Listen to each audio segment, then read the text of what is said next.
After decades of conflict, the streets of Mogadishu, Somalia's once war-torn capital, are beginning to come alive again. Many overseas Somalis are returning after fleeing during years of fighting. Their money has spawned art venues and sports clubs. But according to some residents, despite the calm, life is becoming more expensive.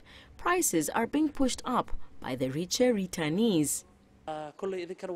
It was violent before, but life was cheaper then. These days, prices are really high. Still, rebuilding a life that many in the world take for granted is a slow and often imperfect process. Militants al-shabaab still control swaths of the countryside and some towns and have launched several attacks on the city since 2011. Last month, they showed their reach by striking a Kenyan shopping mall. But residents of Mogadishu appear determined to enjoy their newfound freedom. Mogadishu is on the way to recovery.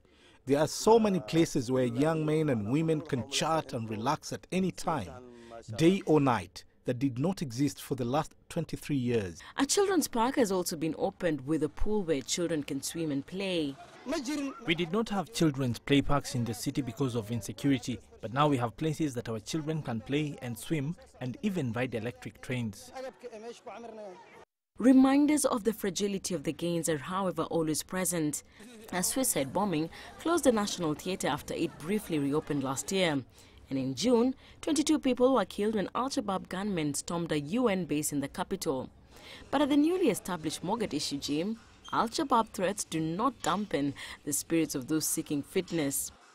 A lot of young and old men and women come regularly to Mogadishu gym because they are coming to lose weight. There were no well-equipped gyms in the city before this one.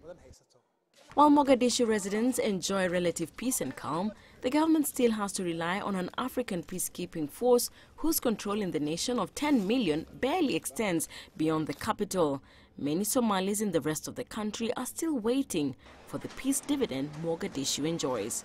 Mwongeli, CCTV.